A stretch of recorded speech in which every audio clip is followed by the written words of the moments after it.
orzular, islohotlar, farovonlik. Bugun bu so'zlar yurtdoshlarimizning hayotida o'z aksini topmoqda. Orzular endi rejalarga, islohotlar hayot tarziga aylanib, farovonlik xonadonlarga kirib bormoqda.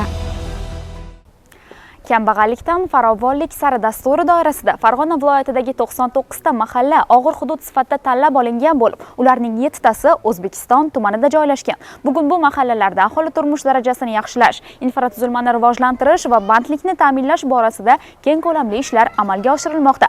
Davlatimiz rahbarining hayotbaxsh islohotlari chekka hududlardagi mahallalarga yangi hayot baxsh etmoqda.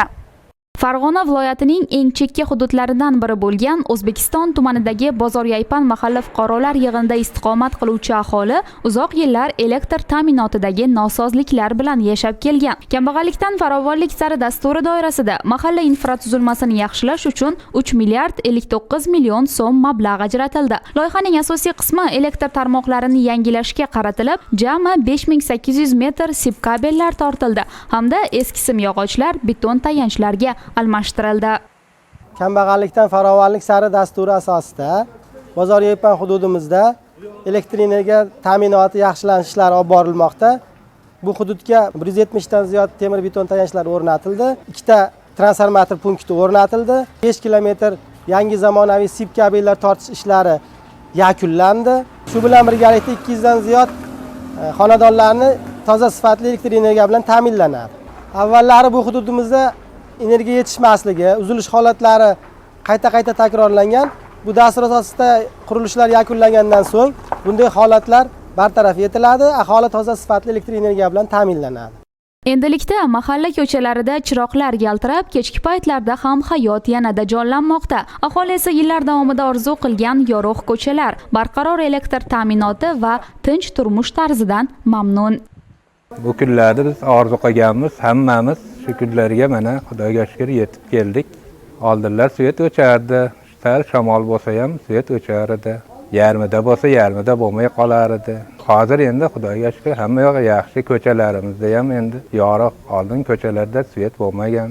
Kim nimaga kuchi yetsa shu, kimdir sham yoqqan, kimdir ali fonar yoqqan.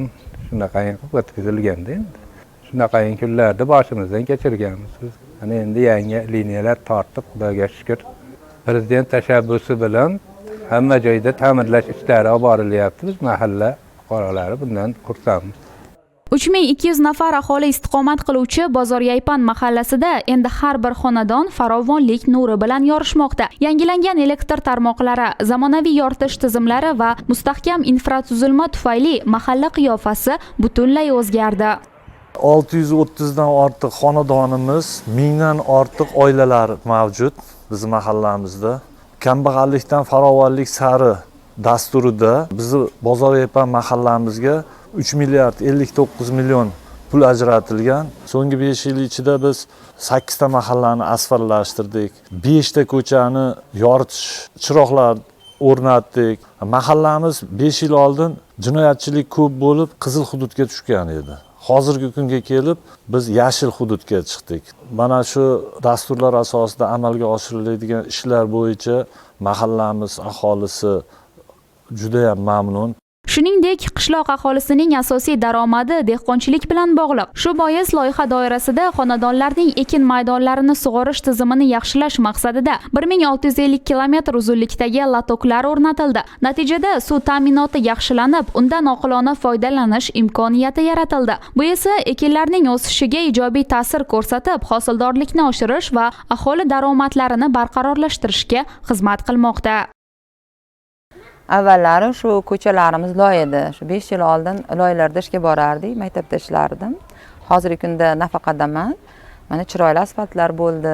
Mana o'tgan yili yangi stalbalar qurildi. Mana latoklar tushdi, tomorqalarimizni sug'orish uchun. Sharoitlarimiz ancha yaxshi tomonga o'zgardi. Mana elektr ta'minoti ham juda ko'p elektrdan shikoyat qilardik. Ko'p uzilishlar bo'lar edi. Keyin mahallamizga oxirgi Wi-Fi'lar keldi. O'shalargacha tushirib olganmiz. Allohga shukr, hamma sharoitimiz yaxshi. Muammo yo'q. Eng asosiysi yurtimiz tinch. Yurtboshimizga rahmat.